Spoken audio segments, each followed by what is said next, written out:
Discours adressé au peuple congolais.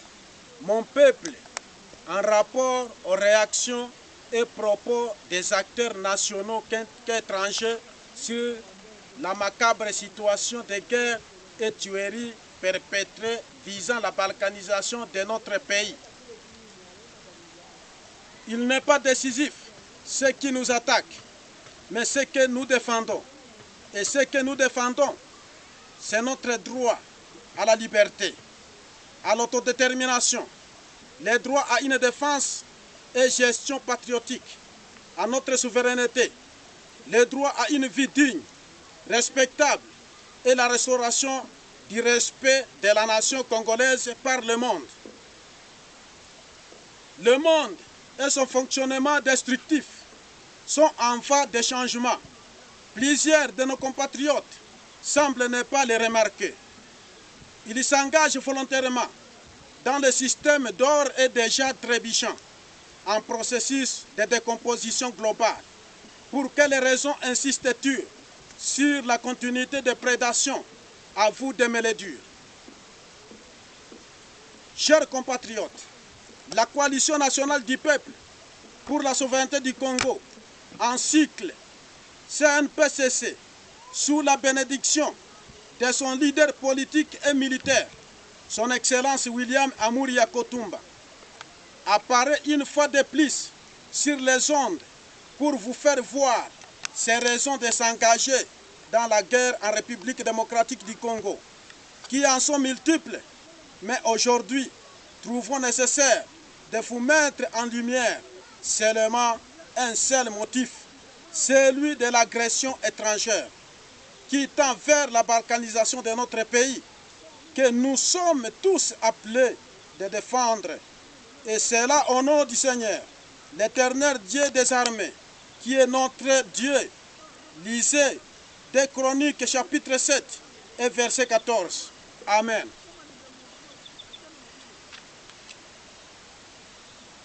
Le peuple congolais, depuis son accession à l'indépendance, n'a jamais goûté la paix ni le bonheur de la richesse de son pays. Par contre, l'indépendance a marqué le début des misères, des calamités, des calvaires et des guerres que nous connaissons jusqu'à aujourd'hui. Suite au refus total des propos et manœuvres impérialistes des colons par les pères de l'indépendance, lobby de partition de notre pays à la veille de la dite indépendance. Selon les Belges, l'indépendance nous serait accordée à deux phases. L'Ouest d'abord, tandis que l'Est resterait dans la colonie encore 30 ans, ce qui n'a pas arrangé Emery Patrice Lumumba, appuyé de la masse populaire de tous les coins et les recoins de la République démocratique du Congo. Cette situation créa ainsi un climat de mésentente entre Lumumba et la masse populaire acquise au changement d'une part, et de l'autre part, le pays métropole associé à ses alliés corrompus. Les conflits soldats à la liquidation des leaders communautaires, père de l'indépendance, Lumumba, assassiné le 17 janvier 1961. Cela fit la première stratégie arrêtée par nos ennemis.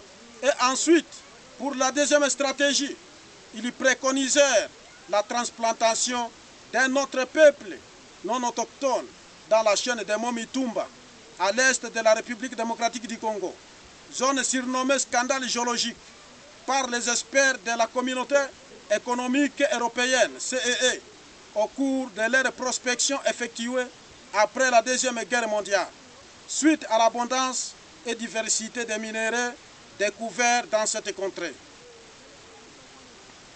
L'histoire se répète, les mêmes causes sont à la base de la mort d'Mzee Laurent Désiré Kabila. Voilà la raison, suscita l'ennemi de pouvoir accélérer sa démarche orientée vers le néocolonialisme. Dans cette optique, ils envisagent dans leur plan l'utilisation des réfugiés rwandais.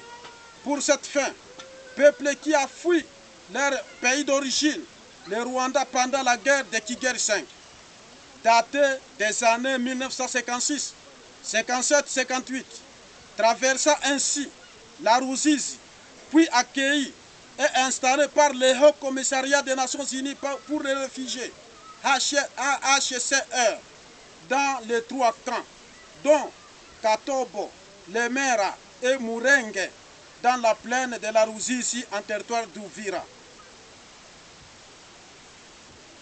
L'ennemi a usé de toute son influence pour que ce peuple acquiert la nationalité d'origine congolaise et qu'ils occupent cet espace stratégique en minerai et afin soit vêtu des pouvoirs de la gestion des choses publiques du pays.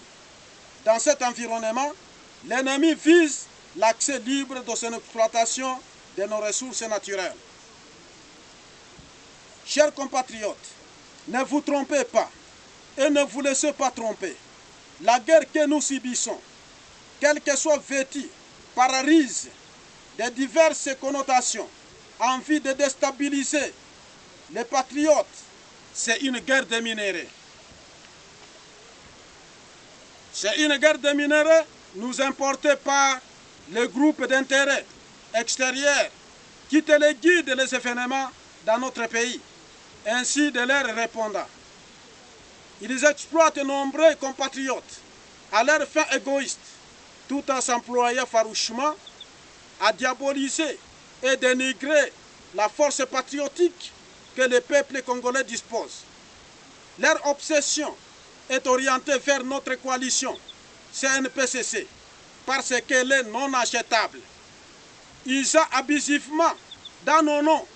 Ils sont une immense de mensonges à notre encontre, sans titre, de manière sensationniste et à l'aide de certains compatriotes sur le terrain, les transforment à fond de commerce pour enrichissement personnel. Peuple, prends garde des bouches de miel, des cœurs de fiel. Chaque information leur fournie est à notre affaiblissement. Ils nous divisent, ils nous maintiennent divisés. Nous référons à cet extrait historique, si au cité, sur l'entrée rwandaise en RD Congo, avec témoignage des HCR qui les a délivré les documents de mise en garde de ne pas s'impliquer dans la politique de la République démocratique du Congo pendant les événements de 1960, compte tenu de leur statut de réfugiés rwandais, mais étrangers en RDC.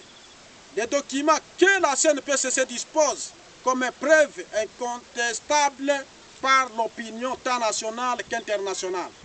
Bien qu'il y ait eu tentative de leur livrer la nationalité illégalement dans la voie dictatoriale pendant la Deuxième République sous influence de Barthélemy Bisengimana Rwema, rwandais, ancien directeur des cabinets du fait Joseph Désiré Mobutu, qui n'a pas tardé d'abroger 3 ans après la promulgation de son ordonnance présidentielle de 1975, ainsi que le glissement de l'article 7 issu des accords de l'Emera, déversé dans le projet de constitution et qui devient le 10e article sur l'influence de Joseph Kabila Kabange pendant l'exercice de son pouvoir.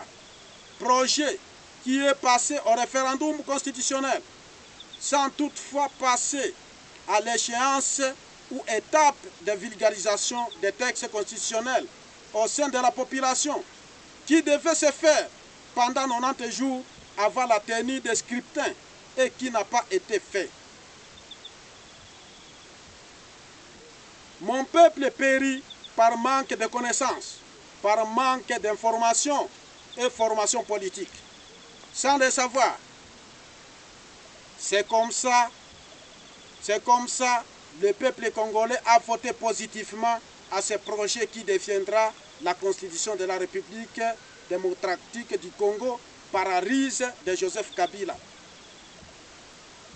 Cet article tient à la modification et au déplacement de la date de reconnaissance de l'identité et nationalité des habitants authentiques de la RDC. La constitution de Loulo-Abour, notre constitution, a fait connaissance qu'il est congolais d'origine. Toute personne appartenant au groupe ethnique dont les personnes et le territoire constituent ce qui est devenu le Congo depuis la date de 1885, date de partage de l'Afrique.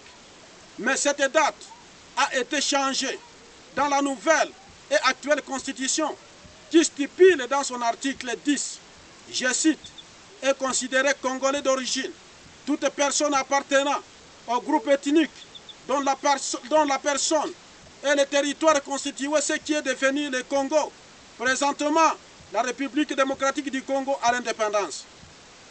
Chers compatriotes, sachez bien que toutes ces manœuvres entreprises par les dirigeants de la 4e République sous bénédiction de Joseph Kabila n'avaient autre mobile que d'officialiser et légaliser la nationalité congolaise au peuple étranger qui inonde l'Est de notre pays, de leur doter le pouvoir de gérer la chose publique du pays, de leur attribuer l'espace propre à leur contrôle, en supprimant les anciennes entités locales légalement établies, en chassant les ethnies autochtones, Nande, Oundé, Nyanga, dans le Béni, au Nord Kivu, et Bembe, Fuliro, Nyindu, respectivement, dans le territoire de Fizi, Mwenga, et Ouvira, dans le Sud Kivu.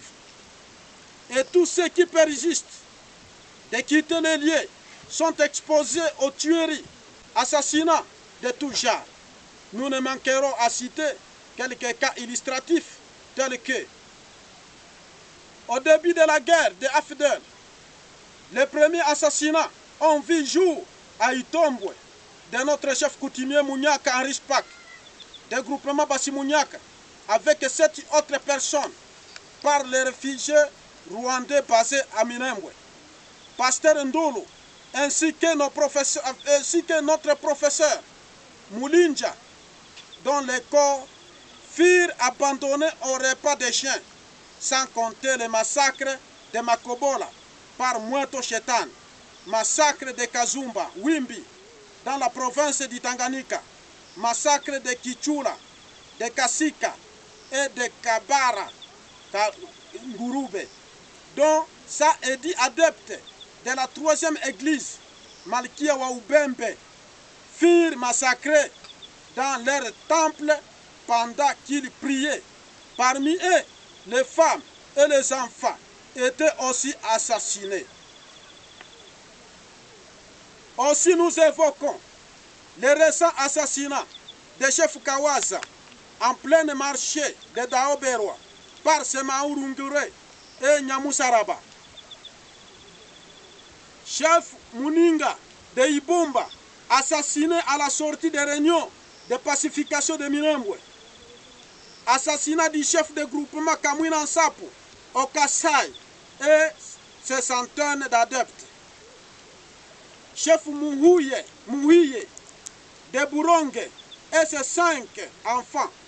Pasteur Mouzito de Buronge. Maman Marina de Kibogeri et d'autres 3 femmes. Pasteur Kandote de Kinyonyi. Pasteur Gestin de Kibongeri. Pasteur Chambwa de Chanzamvu. Fukamine de Chanzamvu. Papa Evariste, assassiné à Kisanya avec ses 3 garçons le même jour. À Babengwa, ils ont aussi assassiné Papa Mpendwa et l'épouse de Nabagabo le même jour. À Beni, aujourd'hui, transformé en boucherie en présence des troupes onusiennes, MONUSCO et armées congolaises FARDC. Pour ne citer que cela, car la liste est longue.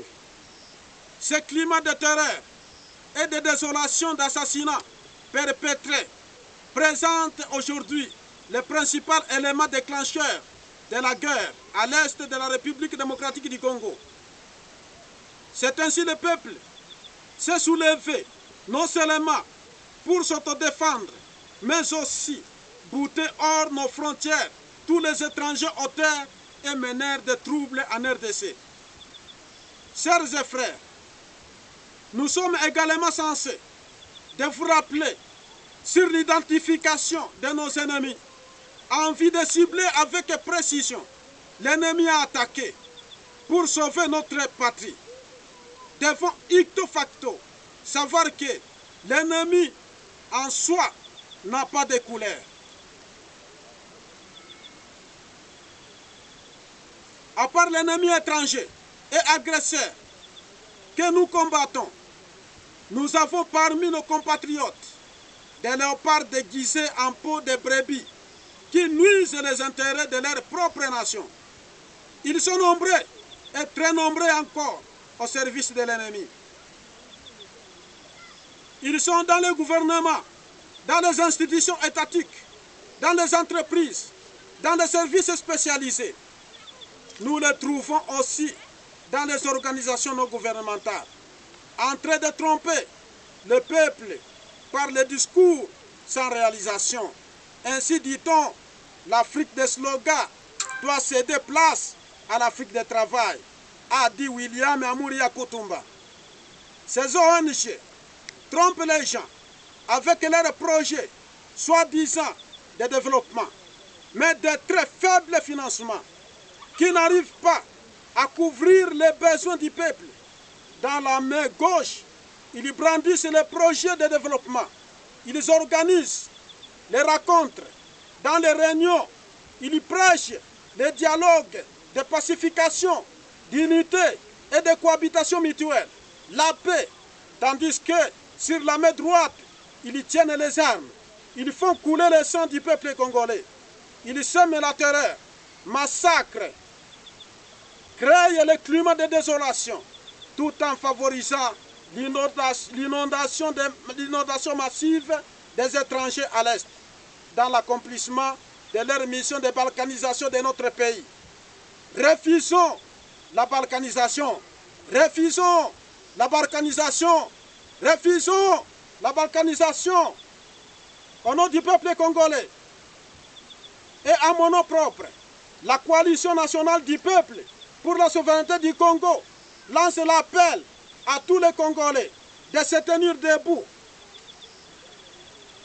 dans l'unité, dans l'amour patriotique, dans la concorde nationale, de combattre ensemble et farouchement notre ennemi là, qui œuvre aujourd'hui dans la région de Beni et dans le territoire de Fizi, Mwenga et Uvira à l'est du pays, car le peuple est abandonné même par son propre armée FARDC, infiltrée à tous les niveaux, jusqu'à oublier leur mission authentique de protéger l'intégrité territoriale, ainsi que de sécuriser la population et ses biens. Ne soyons pas distraits, corrompus et trompés par la présence des forces onisiennes chez nous, sous prétexte des forces de maintien de paix négatifs. Ces forces sont venues au Congo spécialement dans la mission de soutenir et protéger les agresseurs. L'a dit Sœur Colette Brekeman, journaliste belge. À vous la diaspora congolaise, éparpillée dans le reste du monde, ne vous contentez pas des mains qui tombent sur les tables des prédateurs. Les bonheurs qui réjouissent ressortent des pillages de vos richesses. Ce sont eux qui sont à l'origine de tous les maux qui rongent votre pays. Donc profitez de cette opportunité. À s'unir et se ranger derrière cette lutte sacrée et noble mission, en écartant parmi vous les esprits divisionnistes qui émanent de vos ennemis. Vos contributions morales, matérielles que spirituelles s'avèrent obligatoires et urgentes, car celui qui perd sa terre reste objet futile dans cette planète et son existence n'a aucun sens. Avec le Seigneur, la victoire est certaine. Vive l'unité de la République démocratique du Congo. Vive le peuple congolais. Vive la coalition nationale du peuple pour la souveraineté du Congo. Fête à Fizi le 5 février 2020 pour la CNPCC. William Amouri Akutumba, président. Je vous remercie.